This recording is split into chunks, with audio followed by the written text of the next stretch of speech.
What's up, fellas? It's Morbid Morgan back with another video, and before I get into the actual topic of this video, I wanted to say a huge thank you and a huge shout out to everyone who's been subscribing to me on this YouTube channel. I would be making these videos regardless of whether anyone's watching them or not, but just knowing that I have a little bit of creative support and just people who actually want to see what I have to make, it's very empowering and super motivating, and it's why I am putting so much effort into these videos nowadays rather than just sitting in front of the camera and talking. That's basically what I still do, but there's just a couple extra steps involved now. So yeah, big thank you to all you guys. But yeah, as we get into the topic of this video, I think it's fairly obvious what it is based off the title and probably the thumbnail and my shirt and this flag and this record. What we're going to be talking about today is my favorite album of all time, Trumpeting, Ecstasy by Full of Hell. So Full of Hell are a 4-piece grind death, power violence, harsh noise, sludge group from Maryland and Pennsylvania, and their sound is just undescribably unique. They play a scathing and thunderous amalgamation of death metal, grindcore, power violence, harsh noise, sludge, black metal influences thrown in here and there, hardcore influences thrown in here and there, just with this monstrous heaviness that just ensnares your soul and makes you want more.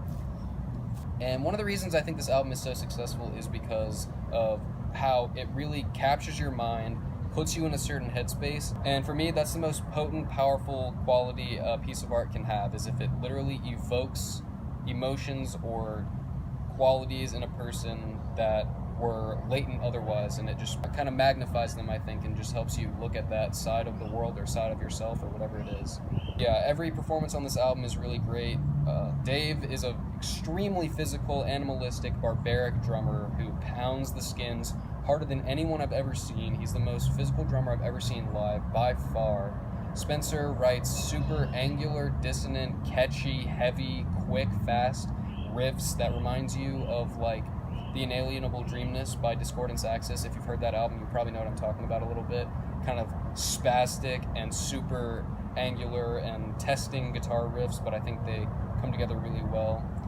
The bass tone on this album is super gritty, super thick, super low, super fuzzy.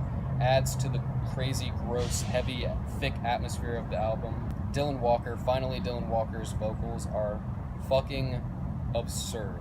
This man has a true gift for extreme vocals in general. He has amazing range. He can go extremely high and super guttural and low, and everywhere in between he has the most visceral sound that you've ever heard. Like, I would say I've never heard anyone who sounds quite like Dylan Walker, and I think his sound is so great that that's a quality that really sets this album and this whole band apart for me, just generally.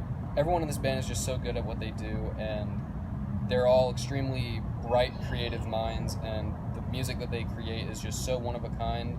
I spend so much time looking for bands that are kind of exploring the same sonic territory as Full of Hell and trying to push things as much as Full of Hell is, and I think it's kind of hard to find. So yeah, I feel like Full of Hell are going to be a very instrumental band in the development of this new wave of heavy music just generally. I think they're influencing a lot of grind bands, a lot of death metal bands, and just anyone who's into heavy music right now. If Full of Hell isn't on your radar, you're seriously doing something super wrong. But yeah, let's just get into talking about this album. I've already said it's essentially a perfect album in my opinion. Even within Full of Hell's discography, I think this album stands out as probably their best. Full length especially. Their split with Merzbow is equally as grindy and heavy and blistering as this, but I feel like this is just executed a little bit better.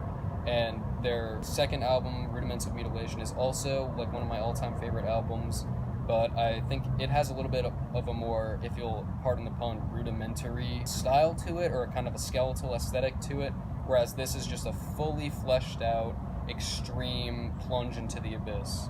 There's some great samples on this album. It opens up with a Werner Herzog quote, and then there's also a sample from The Exorcist somewhere in there as well. There are several highlights on this album for me. One of my favorite grindier tracks on the album, I mean, they're all grind-based in their core aspects, but my favorite like grindy track on this album is probably Deluminate, the opening track. It's just extremely blistering, and it's a great opening to the record.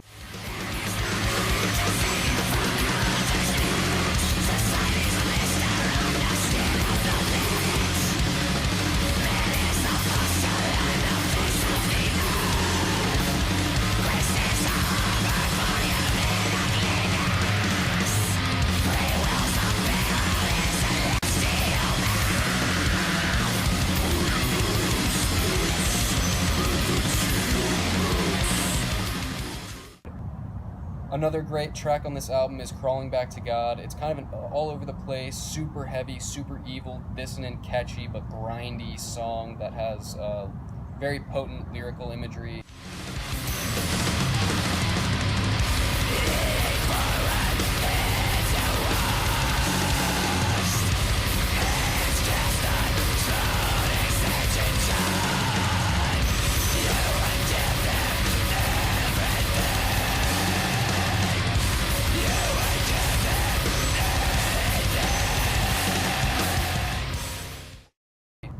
There's a fucking phenomenal vocal and drum performance on this track, so that's a great reason to check it out. But overall, I'd say the most emotionally significant part of this album for me is during the song Gnawed Flesh. There's a breakdown towards the end of the song where Dylan's vocals say, "Man will fail, man will always fail," and it's just this super sludgy, extremely heavy, slow, pounding section of the song. And I've seen it being criticized before online just because people say that it's repetitive or one-dimensional, but I just think that it's so crushing and so heavy that immediately the first time that I listened to this album, it caught my attention.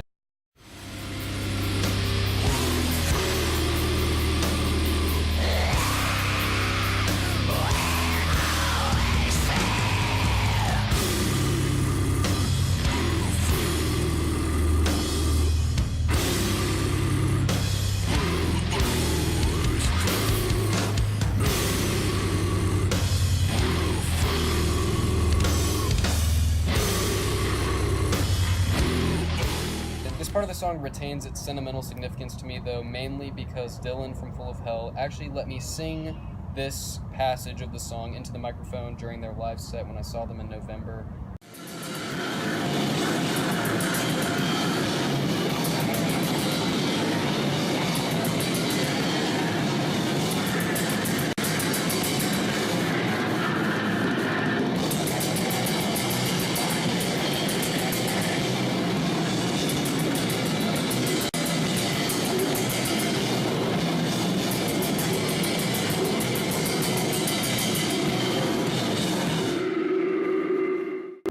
That was the best night of my life by far, bar none, no contest, like not even close.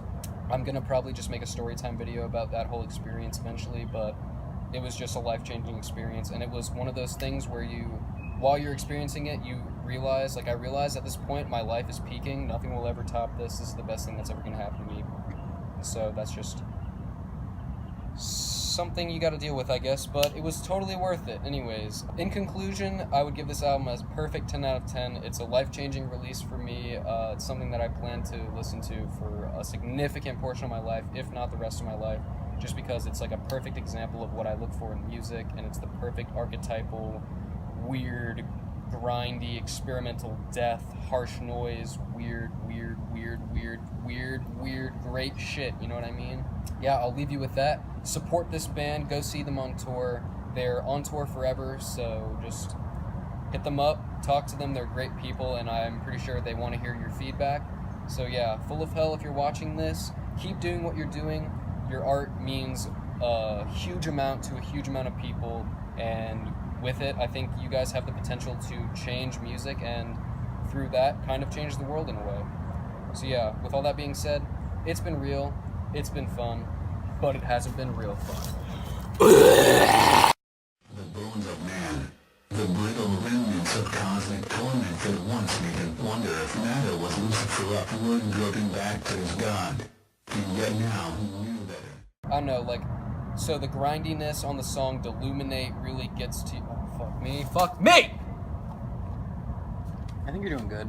Nah, I'm just rambling at this point. So that's just something that I always think of.